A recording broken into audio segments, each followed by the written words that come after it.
Hello and कैसे हो आप सब लोग। मैं हूं आशीष और आप देख रहे हैं बायोलॉजी वाला।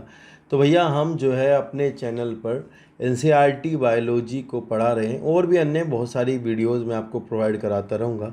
अभी के लिए हम नीट के लिए जो आपका एनसीईआरटी बायोलॉजी है वो हम पढ़ा रहे हैं। नीट क्या, जो भी बहुत सारे एग्ज़ाम्स होते हैं जिनमें कि बायोलॉजी को पूछा जाता है, एनसीईआरटी से ही पूछते हैं मोस्टली। तो हम उसको एक एक लाइन को क्लियर करते हुए चल रहे हैं। यहाँ पे हम आपको बताएंगे कहाँ से सवाल आएगा, कैसे आएगा, कंसेप्ट क्या है, जो भी चीज़ें समझाने वाली हैं वो भी साथ में समझाते जाएंगे। तो आपको कहीं से कुछ और पढ़ने की ज़रूरत नहीं है, बस आप लगातार चैनल से पढ़ते रहिएगा। आपका सिलेक्शन होगा। 360 नंबर नीट में आपके फुल आएंगे। एक भी क्वेश्चन आपको ऐसा नहीं मिलेगा जो यहाँ से नहीं होगा, जहाँ से मैं बताऊँगा। ठीक है ना बात। तो चलिए, आज का चैप्टर है हमारा प्लांट किंगडम। बाकी जो रह गया आपका पीछे हो चुका है उसको आप डिस्क्रिप्शन में दिए गए लिंक से देख सकते हैं या फिर प्लेलिस्ट में जाकर के आपको मिल जाएगा। तो हमारा चैप्टर आज का प्लांट किंगडम, चैप्टर 3 है 11th क्लास का।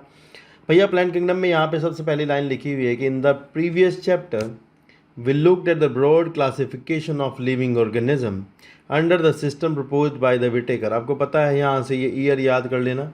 1969 में विटेकर ने 5 किंगडम क्लासिफिकेशन दिया था, जो कि आपने बायोलॉजिकल क्लासिफिकेशन चैप्टर में पढ़ा है, जिसमें आपको मोनेरा, प्रोटिस्टा, फंजाई, एनिमेलिया और प्लांटेज 5 किंगडम बताए गए थे। इस चैप्टर में हम केवल और केवल 5 किंगडम में से प्लांट किंगडम के को डील करने वाले हैं। केवल हम यहाँ प्लांट किंगडम पढ़ेंगे, ठीक है ना। सबसे पहले हम उसमें थोड़ा सा यहाँ क्लासिफिकेशन वाला पार्ट आपको पढ़ा जाएगा, बाकी बात बाद में पढ़ाते हैं। लिखा है, we must stress here that our understanding of the plant kingdom has changed over time.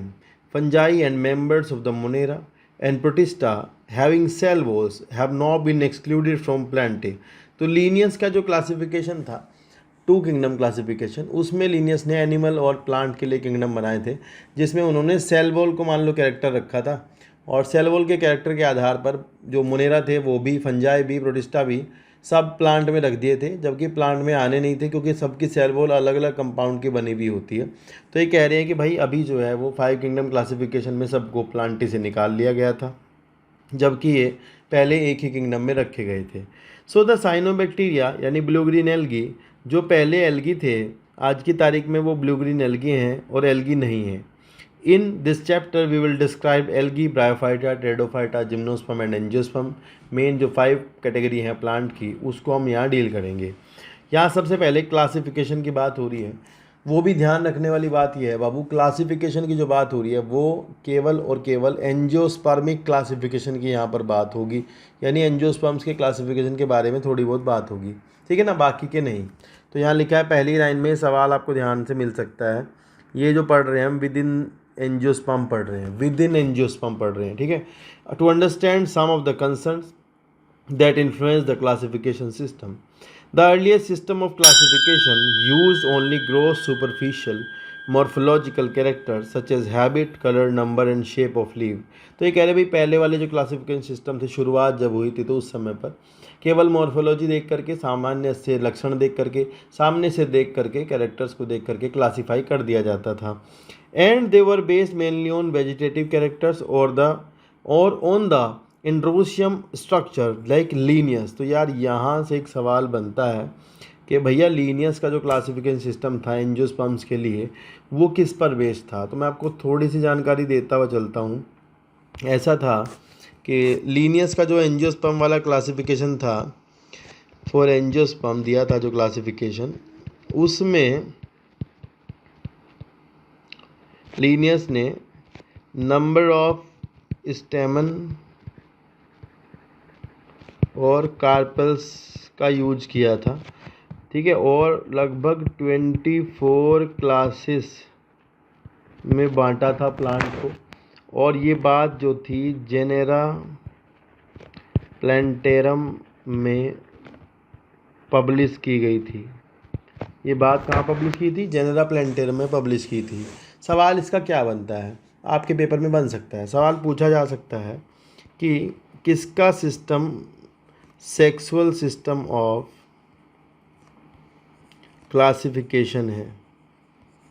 क्या पूछेंगे? किसका system sexual system of classification है। तो भैया लीनियस ने क्योंकि सेक्सुअल स्ट्रक्चर्स का यूज़ किया था क्लासिफिकेशन के टाइम पर, तो इसलिए लीनियस का system sexual system of classification होगा। ये सवाल बनेगा, ठीक है। चलिए, तो यहाँ पर लिखा है कि भैया लीनियस ने वेजिटेटिव कैरेक्टर्स जैसे कि एंड्रोसियम के स्ट्रक्चर्स का यूज किया था, सही बात है। फिर लिखा है ये आर्टिफिशियल है। देखो ये आर्टिफिशियल तो होगा ही लीनियस का सिस्टम, क्योंकि यार इसमें ना सीधे सीधे आप वेजिटेटिव स्ट्रक्चर को यूज कर रहे हो, बहुत ज़्यादा टेक्निकल नहीं है। आगे लिखा है they separated the closely related species since they were based on a few characteristics. Also the artificial system gave equally weightage to the vegetative and sexual characteristics. तो आर्टिफिशियल में सेक्सुअल को भी वही बात है, मतलब ना तो इसमें कोई फ़र्क है, सेक्सुअल को भी उसी लेवल पर देख रहे हैं, वेजिटेटिव को भी उसी लेवल पर देख रहे हैं। तो बहुत बढ़िया क्लासिफिकेशन सिस्टम नहीं था। इसकी वजह से ये भी प्रॉब्लम हुई है कि भाई मान लो मैं 2 स्टेमन देख रहा हूँ कि 2 स्टेमन वाला फ्लावर, 3 स्टेमन वाला फ्लावर, 4 ग्रुप वाला फ्लावर, मतलब जिसमें 4 ग्रुप हैं स्टेमन के, इस तरह से मैं फ्लावर को देख करके कैरेक्टर बना रहा हूँ अगर मान लो, तो इससे पता क्या होगा, इससे होगा कि कोई फैमिली कहीं की कहीं किसी के साथ में ग्रुप कर जाएगी और बिल्कुल गलत हो जाएगा, ठीक है। तो ये लिखा है this is not acceptable since we know that often the vegetative character are more easily influenced by the environment, क्योंकि आपके जो इन्वायरमेंट है वो वातावरण भी प्रभावित करता है इन कैरेक्टर्स को। आगे है दूसरा, नेचुरल क्लासिफिकेशन सिस्टम। तो नेचुरल क्लासिफिकेशन सिस्टम जो होता है वो ओवरऑल रिजेम्बलेंस पर काम करता है, ओवरऑल रिजेम्बलेंस इस पर काम करता है, यानी पूरी एफिनिटीज़, मतलब नेचुरल जो उनके बीच में पाए जाने वाली समानताएं होती हैं उन पर काम करता है। तो ये कह रहे हैं कि this were based on natural affinities among the organism and consider the not only the external features but also internal feature. तो यहाँ से सवाल बन सकता है, मेरे ख्याल से पूछ सकते हैं कि नेचुरल सिस्टम ऑफ क्लासिफिकेशन इनमें से किस किस पर बेस्ड है या किस पर बेस्ड नहीं है। तो एक्सटर्नल स्ट्रक्चर पर भी बेस्ड होता है और इंटरनल स्ट्रक्चर पर भी बेस होता है, सेल के स्ट्रक्चर पर भी बेस है, एनाटॉमी पर बेस्ड है, एम्ब्रियोलॉजी पर बेस्ड है, फाइटोकेमिस्ट्री पर बेस्ड है। तो यहाँ पे एक मेन जो बढ़िया वर्ड है वो फाइटोकेमिस्ट्री है, जिस पर की मतलब सवाल बनने की संभावना है कि इसमें से किस पर आपका system natural system of classification based हो सकता है। Such a classification for flowering plant was given by George Bentham. यहाँ से क्वेश्चन बनेगा, इनमें से पूछेंगे इनमें से किसका classification system natural system of classification होगा। तो एक आधी सवाल मैं इसके बारे में बता दूं आपको थोड़ा सा, वो भी आप सुन लो। जैसे कि मान लो आपको यहाँ एक नाम दिया गया है बेंथम एंड हुकर, कि भैया बेंथम एंड हुकर का जो क्लासिफिकेशन सिस्टम है वो नेचुरल है। तो इन्होंने क्या किया था, इन्होंने लगभग 202 फैमिलीज़ बताई थी। ये सवाल खूब आता है, जिसमें से 199 एंजियोस्पर्म की थी, एंजियोस्पर्म्स, और 3 फैमिली जो थी वो जिम्नोस्पर्म के लिए बताई थी, ठीक है ये।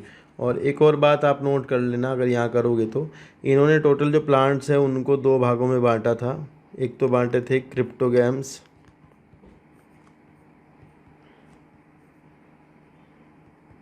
क्रिप्टोगैमिया या क्रिप्टोगैम्स, एक है फेनेरोगैम्स। तो जो फ्लावरिंग वाले हैं वो फेनेरोगैम्स हैं, फ्लावरिंग प्लांट, और जो नॉन फ्लावरिंग है वो आपके क्रिप्टोगैम्स हैं, नॉन फ्लावरिंग, ठीक है। और फिर इन्होंने जो है इस तरह से डिवीज़न किया था कि इन्होंने डाइकोट, इनसे गलती हो गई थी वो आप देख लो, डाइकोटिलिडन प्लांट्स में जो क्लास बनाई थी डाइकोटिलिडनी, और जिम्नोस्पर्मा, जिम्नोस्पर्मे, और मोनोकोटिलिडनी। तो इनसे जो गलती हुई थी अपने क्लासिफिकेशन में वो ये हुई थी कि डिवीज़न करते टाइम इन्होंने जो फेनेरोगैम्स थे इधर से, इनमें से डिवाइड करने के बाद इन्होंने 3 ये बनाई थी क्लास, जिसमें कि डाइकोट को शुरू में रख दिया था और जिम्नोस्पर्म को इसके बीच में रख दिया था। तो ये इनका मिस्टेक था कि जिम्नोस्पर्म इन्हें बीच में नहीं रखना था, जबकि जिम्नोस्पर्म शुरू में आता और मोनोकोट और डाइकोट जो है वो इकट्ठा आते। और सबसे एडवांस जो है वो आपका मोनोकोट है, एडवांस, और इसमें भी सबसे अच्छी फैमिली शायद से ऑर्किडेसी है एडवांस फैमिली, ठीक है, ये वाली बात है। और बेंथम हुकर का जो काम था वो भी मैं आपको बता दूं, वो भी जेनेरा प्लांटेरम में ही छपा था, जो किताब थी जेनेरा प्लांटेरम, इसी में पब्लिश हुआ था, ठीक है। तो ये कुछ सवाल हैं, इसमें से बन जाते हैं। कई बार ये 199 और ये 202 फैमिली वाला सवाल, या एंजियोस्पर्म की कितनी फैमिली बताई थी, ये खूब एग्ज़ाम में पूछा जाता है, तो इसको थोड़ा ध्यान रखना, ये वाला सवाल पूछ लेंगे, ठीक है बाबू। चलिए नेक्स्ट देखते हैं। नेक्स्ट लिखा है कि एट प्रेजेंट, आज की तारीख में जो क्लासिफिकेशन सिस्टम आप पढ़ रहे हो वो आपका फाइलोजेनेटिक क्लासिफिकेशन सिस्टम है। तो सबसे पहला सवाल डायरेक्ट क्वेश्चन है, ये डायरेक्ट सवाल यहाँ से बनता ही है, सीधा सीधा पूछते हैं कि भाई फाइलोजेनेटिक क्लासिफिकेशन सिस्टम कौन सा है। तो आप बता दोगे कि भाई फाइलोजेनेटिक सिस्टम ऑफ क्लासिफिकेशन वो है जो कि इवोल्यूशनरी रिलेशनशिप्स पर बेस्ड होता है। सीधा सवाल है डायरेक्ट, ये बहुत बार बहुत एग्जाम में पूछा जाता है, खूब पूछा जाता है कि फाइलोजेनेटिक मतलब, सीधा सीधा फाइलोजेनी मतलब इवोल्यूशनरी रिलेशनशिप्स, ये तो याद रख सकते हो ना, तो ये पूछेंगे।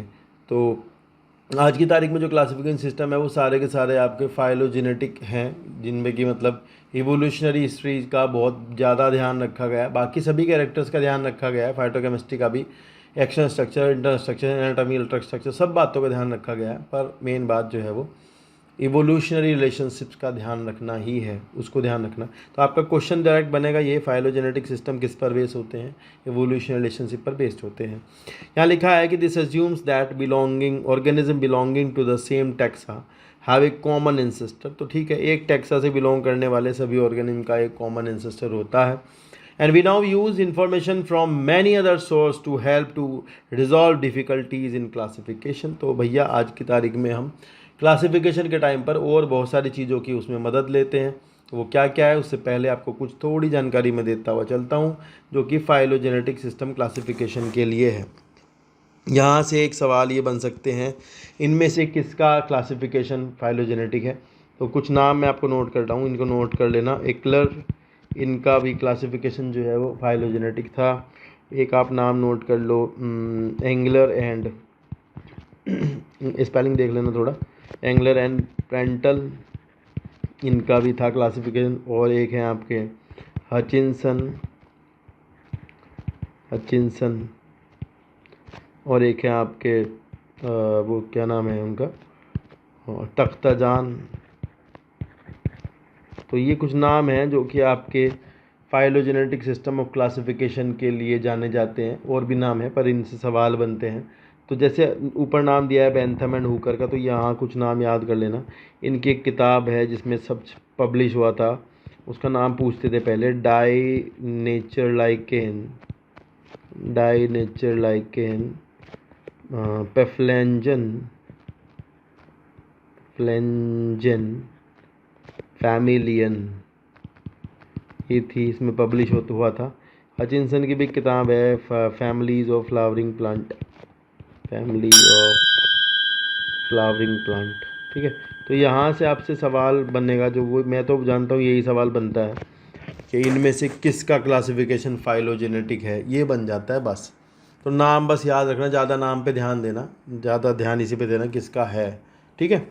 और एक आधी बात थोड़ी और बताता हूँ मैं आपको, जो ये होता है क्लासिफिकेशन, मतलब जो इवोल्यूशन पर बेस होता है, इसको हम आज की तारीख में क्लैडिस्टिक कहते हैं, क्लैडिस्टिक। तो क्लैडिस्टिक वो साइंस है, वो विज्ञान है, यानी टैक्सोनॉमी वो टैक्सोनॉमी है, यानी कि वो क्लासिफिकेशन सिस्टम है जो कि इवोल्यूशनरी रिलेशनशिप्स पर आधारित हो। तो बस ये नाम थोड़ा ध्यान रखना, ठीक है, ये नाम ध्यान रखना क्लासिफिकेशन के लिए कि क्लैडिस्टिक मतलब कौन सा क्लासिफिकेशन जो कि इवोल्यूशनरी रिलेशनशिप्स पर आधारित होता है, उसे क्लैडिस्टिक कहते हैं।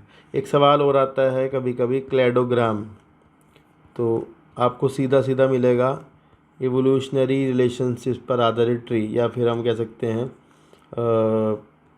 इवोल्यूशनरी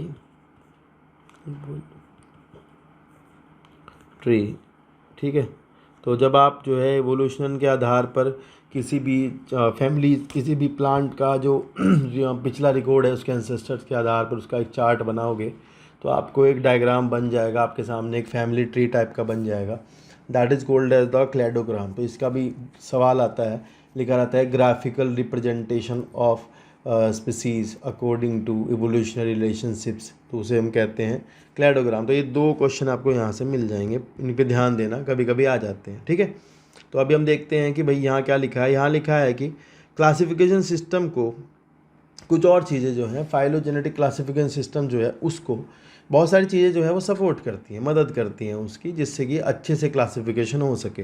लाइक जैसे सबसे पहले इन्होंने कहा है न्यूमेरिकल टैक्सोनॉमी। तो इसका एक सवाल मैं आपको बता के चलूँगा। अभी न्यूमेरिकल टैक्सोनॉमी का एक क्वेश्चन आता है, पूछते हैं कि फिनेटिक्स क्या है। तो ये नाम मैं जो लिख रहा हूँ उसको आप नोट कर लेना प्लीज़, हैं फिनेटिक्स। बस इतना सवाल आ गया तो आ गया, अदरवाइज़ नहीं। तो फिनेटिक्स जो है वो आपकी न्यूमेरिकल टैक्सोनॉमी के लिए वर्ड यूज होता है, न्यूमेरिकल टैक्सोनॉमी, और या फिर और इसी को कहते हैं एडनसोनियन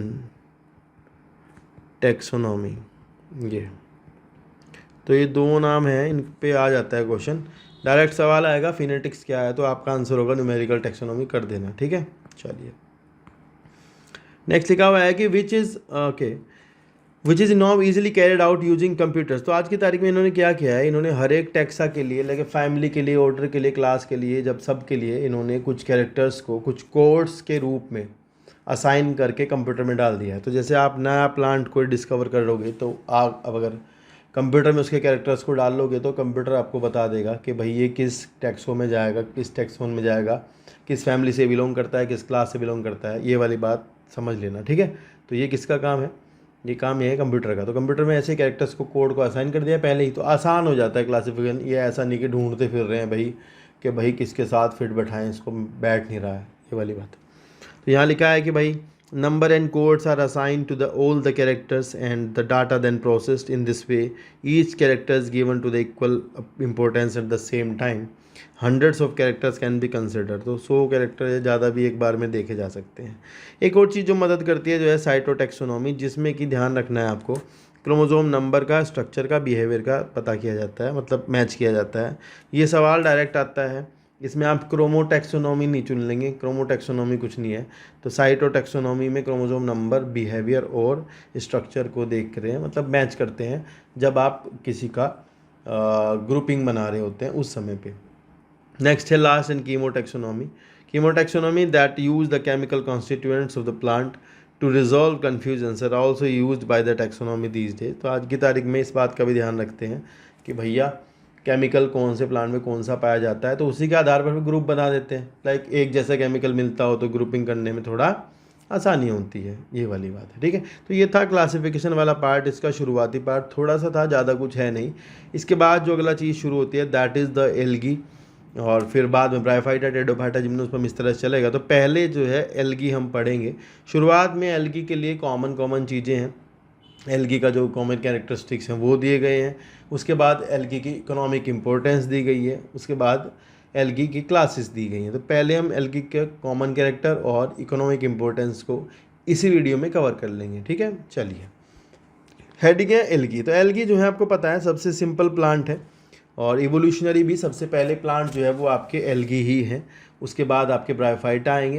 तो इनकी जो बॉडी थी वो सबसे पहले, अब समझो बात को ना, शुरुआत में जो बॉडी थी प्लांट की वो बहुत ज़्यादा डिफ्रेंशिएटेड नहीं थी। उसमें रूट, शूट, स्टैम इस तरह का कुछ नहीं होता था। तो भैया उसमें आपका थैलस था। क्या था? थैलस एक ऐसी प्लांट बॉडी होती है जो कि ना तो रूट, शूट और लीफ वगैरह में डिफ्रेंशिएट नहीं होती है, डिवाइडेड नहीं होती है, उसमें अच्छे से रूट, शूट वगैरह देखने को नहीं मिलते हैं। तो वहाँ आपको मिलेगा थैलस। तो ये सबसे पहले तो एल्गी क्या है, थैलस है। और इनके साथ ही फोटोसिंथेटिक हैं, ऑटोट्रॉपिक हैं। ये वाली बातें मेन है, क्योंकि यार यहाँ पर सबसे पहले आपको फोटोसिंथेसिस देखने को मिल रही है अच्छे से। इससे पहले ब्लू ग्रीन एल्गी कर रहे थे, पर यहाँ भी अच्छे से हो रही है। तो यहाँ पिगमेंट्स कौन कौन से रखते हैं, कौन कौन से पिगमेंट से फोटोसिंथेसिस करते हैं, वो वाली बातों पर फोकस करेंगे। फूड कौन सा बनाते हैं, इस बात पे फोकस करने वाले हैं। रिप्रोडक्शन कैसा होता है, इस पर फोकस करेंगे। ये वाली बातें देखेंगे। चलो देखते हैं क्या है। एल्गी क्लोरोफिल बियरिंग है, बिल्कुल सही बात है। प्लांट है तो क्लोरोफिल तो रखेंगे ही। दूसरा सिंपल है, थैलॉइड है, थैलस होगी क्योंकि यहाँ पर अच्छे से प्लांट नहीं बने। ऑटोट्रॉपिक है, फोटोसिंथेसिस करते हैं तो होंगे ही। एक्वेटिक होते हैं ज़्यादातर, फ्रेश वाटर और मैराइन दोनों में मिलते हैं। They occur in variety of other habitat, जैसे मोस्ट स्टोन्स पर मिलते हैं, सोयल में मिलेंगे, वुड पर मिलते हैं। And some of them also occur in association with the fungi. देखो यार ऐसा है, फंजाई और आपका जो एल्गी है इनका जो एसोसिएशन है वो लाइकेन कहलाता है, म्यूचुअल रिलेशनशिप है, इसको आप क्या कहते हैं, लाइकेन कहते हैं। इन एनिमल्स लाइक ऑनस्लोथ बियर, तो अगर किसी एनिमल के ऊपर है तो वो ईपीजोइक एल्गा है, ईपीजोइक एल्गा। ठीक है, तो इस तरह से एल्गी और भी जगहों पर पाए जाते हैं, जैसे कि फ्रेश वाटर पर, रेयर वाटर पर, ज़मीन पर भी मिलते हैं। टेरेस्ट्रियल का एक मैं एग्जांपल बता देता हूँ आपको, टेरेस्ट्रियल एल्गा। टेरेस्ट्रियल एल्गा है आपका वोचेरिया, ग्रीन एल्गा ही होता है वोचेरिया, ये टेरेस्ट्रियल एल्गा है आपका। इसी तरह से आपका ईपीफाइटिक एल्गा जो है वो आपका क्लेडोफोरा है, क्लेडोफोरा। ठीक है ना। एक आपका एंडोजोइक है, एंडोजोइक में शायद क्लोरेला आता है, जू क्लोरेला में भी, आई थिंक जू क्लोरेला। और एक ईपीजोइक में भी आपका एल्गी आता है, क्लेडोफोरा। ठीक है, तो इस तरह से वैरायटी ऑफ हैबिटेट्स में आपको एल्गी देखने को मिलता है। ठीक है, और फ्रेश वाटर में मिलते हैं, मराइन में मिलते हैं, वो हम आगे भी देखेंगे कौन सा मराइन में कौन सा फ्रेश में है। ठीक है, चलो यहाँ लिखा है the form and size of algae is highly variable ranging from colonial. तो पहला क्वेश्चन यहाँ से पूछा जाएगा इसमें से, कॉलोनियल एल्गा कौन है, ये सवाल है भैया। कॉलोनियल एल्गा का नाम बताओ। तो ध्यान रखना कॉलोनियल एल्गा जो है वो आपका वोल्वोक्स है। कौन है, वोल्वोक्स है। वोल्वोक्स की कॉलोनी को हम सीनोबियम कहते हैं। अगले पेज पर फोटो दिया गया है, वहाँ देखेंगे भी। सीनोबियम एक ऐसी कॉलोनी होती है जिसमें फिक्स नंबर ऑफ सेल्स होते हैं। तो यहाँ लिखा ही सवाल आया भी था नीट में, कॉलोनियल एल्गा का नाम बताओ, तो बता देना कॉलोनियल एल्गा का नाम है volvox. And the filamentous form like Ulothrix spirogyra, ये फिलामेंटस फॉर्म है, एग्जाम्पल नोट कर लेना। और कुछ जो है मराइन एल्गा जैसे ब्राउन एल्गा होते हैं, वो बड़े बड़े होते हैं, बहुत बड़े, वो मैसिव प्लांट बॉडीज बनाते हैं। सबसे बड़े एल्गा जो होते हैं वो भी आपके कौन है, ब्राउन एल्गी होते हैं। ये क्वेश्चन भी बनता है। कैल्प जो है वो आपका सबसे बड़ा एल्गी होते हैं। मैक्रोसिस्टिस उसका एक एग्जाम्पल है, मैं नोट कर दूंगा अभी। लिखा है the algae reproduce by vegetative asexual sexual method. Vegetative reproduction is by fragmentation. तो ठीक है, ज़्यादातर एल्गी क्योंकि आपको पता है थैलोइड होते हैं तो फ्रेगमेंटेशन करेंगे। हर एक फ्रेगमेंट थैलेस की फॉर्म में डेवलप हो जाता है। अगर ए सेक्सुअल स्पोर्स कर रहे होते हैं तो उसमें वैरायटी ऑफ स्पोर्स होते हैं। अगर मान लो वो आपका जू स्पोर बनाते हैं तो सवाल आपको पूछा जाएगा कि इनमें से जो स्पोर मोटाइल होते हैं वो कौन से होते हैं। तो ध्यान रखना मोटाइल स्पोर होते हैं जू स्पोर्स। ठीक है, मोटाइल स्पोर कौन से होते हैं, जू स्पोर्स होते हैं, जो कि आपके जू स्पोरेंजियम के अंदर बनते हैं। तो ये सवाल इसका जब भी बनेगा यही बनेगा कि फ्लैजिलेटेड स्पोर्स कौन से हैं, तो आप बता दोगे जू स्पोर्स होते हैं। On germination give rise to new plant. Sexual reproduction अगर होगा तो वो दो गैमिट के फ्यूजन से ही होगा, हमेशा की तरह दो गैमिट बनेंगे और फ्यूज करेंगे। गैमिट से सवाल यहाँ से बन सकता है, अगर पूछ लिया मान लो आपसे कि भैया गैमिट फ्लैजिलेटेड हैं और समान साइज के हैं, यानी फ्लैजिलेटेड आइसोगैमस के एग्जाम्पल यूलोथ्रिक्स है, और आपसे पूछ लिया कि नॉन फ्लैजिलेटेड आइसोगैमस का एग्जाम्पल है स्पायरोगैरा। तो ये दो क्वेश्चन यहाँ से बनते हैं, इनको आप अच्छे से नोट करेंगे, ध्यान रखेंगे। फ्लैजिलेटेड आइसोगैमस का एग्जाम्पल होता है यूलोथ्रिक्स, नॉन फ्लैजिलेटेड आइसोगैमस का एग्जाम्पल होता है स्पायरोगैरा। भैया बहुत इंपॉर्टेंट है, ये दोनों आएंगे। फिर आगे होंगे गैमेट, अगर साइज में डिफरेंस हो सकते हैं तो यूड्रीना उसका एग्जाम्पल आएगा यहाँ से, जो कि एनाइसोगैमस है। ठीक है ना, ध्यान रखना। तो ज़्यादातर इंपॉर्टेंस फ्लैजिलेटेड वाले में ही मुझे लग रहा है ये सवाल बन सकता है। फिर है आपका ऊगैमस टाइप का। तो बाबू ऊगैमस टाइप से जो क्वेश्चन बनेगा वो ये बनेगा कि ऊगैमस किस में पाया जाता है। आंसर है वोल्वोक्स एंड फ्यूकस। ध्यान रखोगे ज़्यादा इंपॉर्टेंट है वोल्वोक्स, फ्यूकस भी है पर वोल्वोक्स बच्चे भूल जाते हैं, तो ये भूलना नहीं है, इन दोनों को नोट कर लेना, वोल्वोक्स भी और फ्यूकस भी। इनमें ऊगैमस कंडीशन है। ऊगैमस मतलब एक लार्ज एग होगा और जो मोटाइल स्पर्म होगा वो छोटा होगा, तो मतलब फीमेल गैमेट बड़ा होगा एग और मेल जो स्पर्म होगा वो छोटा होगा। ये ऊगैमस कंडीशन है, ये ध्यान रखना। और एडवांस कंडीशन भी यही होती है। ठीक है, तो यहाँ से कुछ क्वेश्चंस बन सकते हैं। नेक्स्ट पेज पर कुछ फ़ोटोज़ दिए, इन फ़ोटोज़ को देख लो। ये फ़ोटो पहला फ़ोटो है, मैंने कहा था ये वोल्वोक्स की कॉलोनी है। यहाँ से क्वेश्चन आएगा सीनोबियम किसकी कॉलोनी है, तो ध्यान रखना वोल्वोक्स की कॉलोनी है। हर एक सेल इसकी यहाँ बाईफ्लैजिलेटेड है, दिखाई नहीं गई है, ये ध्यान रखोगे आप। यूलोथ्रिक्स के फ़ोटो से कुछ नहीं आएगा। ये फ़ोटो है यहाँ पर दिया हुआ, देख लो इसको, फ्यूकस का है, इसमें फ्रोंड है। फ्रोंड कुछ नहीं होती, मतलब लीफ लाइक फोटोसिंथेटिक ऑर्गन है ये फ्रोंड। ये भी सवाल पूछ सकते हैं। यहाँ से पूछ सकते हैं एयर ब्लैडर कहाँ मिलेगा, तो फ्रोंड में मिलेगा, किसकी, फ्यूकस की। ये वाला सवाल बन सकता है। बाकी ये फ़ोटो किसके हैं देख लेना। लेमिनेरिया का है, फ्यूकस कार्ड, इक्टियोटा का है, पोरफायरा पोलिसोफोनिया ये है। तो ज़्यादातर एडवांस जो दिख रहा है बहुत अच्छे से, मतलब है तो ये भी थैलेसी, पर ये पोलिसाइफोनिया का है, रेड एल्गी का। ये फ़ोटो तो नीट में आता नहीं है, पर फिर भी कई किताबें दे दी हैं आजकल, तो देख लेना। फ़ोटो से सवाल आया तो ये फ़ोटो है, मतलब ये प्लांट नहीं है, ये पोलिसाइफोनिया एल्गी है, ठीक है। चलो, और नेक्स्ट पेज पर आपको मिलेगा इकोनॉमिक इम्पोर्टेंस ऑफ एल्गी। इसमें से कुछ क्वेश्चंस ज़रूर आते हैं, 3-4 सवाल तो बन ही जाएंगे, तो उनको भी हम देख लेते हैं क्या आएंगे यहाँ से। यहाँ लिखा है algae are useful to a man in a variety of ways, at least half of the total carbon dioxide fixation on earth. तो भैया देखो, पानी ज़्यादा है ज़मीन पे, तो ये तो सबको पता है कि जो जितनी फोटोसिंथेसिस होती है उसका आधा जो है वो कौन करते हैं, एल्गी ही करते हैं। और ये अपने चारों तरफ के एनवायरनमेंट में जहाँ भी होते हैं ऑक्सीजन घोल देते हैं, तो घोलेंगे ही भैया, क्योंकि ये क्या कर रहे हैं, फोटोसिंथेसिस कर रहे हैं। तो being photosynthetic they increase the level of dissolve oxygen in their immediate environment and they are of paramount importance as a producer. तो प्रोड्यूसर की तरह काम करते हैं। जो आपका इक्वेटिक एनवायरनमेंट है वहाँ पर आपकी जो फूड साइकिल जो चलती हैं, जहाँ पर आपका जो है फूड साइकिल जो चलती हैं, फूड चेंज होती हैं, उनमें प्रोड्यूसर की तरह काम करते हैं यही एल्गी। और यहाँ से सवाल आएगा कि 3 ईडेबल एल्गा का नाम बताओ। तो 70 स्पीसीज जो मैराइन एल्गा की हैं, उनमें से जो 3 हैं, पोरफायरा, लेमिनेरिया और सरगासम, ये क्वेश्चन यहाँ से पूछा जाएगा। इन 3 एल्गी का नाम बताओ जो कि ईडेबल हैं। तो यहाँ से तीनों याद रखी जाएंगी, पोरफायरा, लेमिनेरिया और Sargassum, these 3 are edible alga. ये क्वेश्चन बढ़िया है, बनेगा। फिर आगे लिखा है कि कुछ marine brown and red algae produce large amount like hydrocolloids. तो भैया ये इनकी वॉल में कुछ हाइड्रोकोलॉइडल सब्सटेंस होते हैं जो कि एक इम्बाइबेंट की तरह काम करते हैं और वाटर होल्डिंग कैपेसिटी रखते हैं। चार्ज पार्टिकल होते हैं ये वाटर को चार्ज की फॉर्म में पकड़ करके और उसको होल्ड करते हैं, छोड़ते नहीं हैं। तो जैसे आप जाओगे ब्राउन एल्गी की वॉल में जो मिलेगा वो है एल्जिन, एल्जिनिक एसिड, एल्जिनेट कहीं लिखा हुआ हो एक ही बात है। रेड एल्गी में जाओगे तो कैराजिन मिलेगा जो कि रेड एल्गी में मिलता है ये। तो दोनों को ध्यान रखोगे, कैराजिन जो है वो सल्फेटेड एस्टर होते हैं, एल्जिन सल्फेटेड एस्टर नहीं होता, ये भी सवाल बनता है। आगे लिखा है कि ये कॉमर्शियली यूज होते हैं, जैसे कि अगर जो है ये अगर लेबोरेटरी में माइक्रोब्स को उगाना हो आपको, तो उनके लिए कल्चर मीडिया की तरह काम करता है। माइक्रोब्स को उगाने के लिए पूछेंगे क्या यूज होता है, अगर यूज होता है। यहाँ से पूछेंगे अगर कहाँ से मिलता है, आंसर होगा जिलीडियम एंड ग्रेसिलेरिया और गिगार्टीना, जो यहाँ दिया नहीं गया है।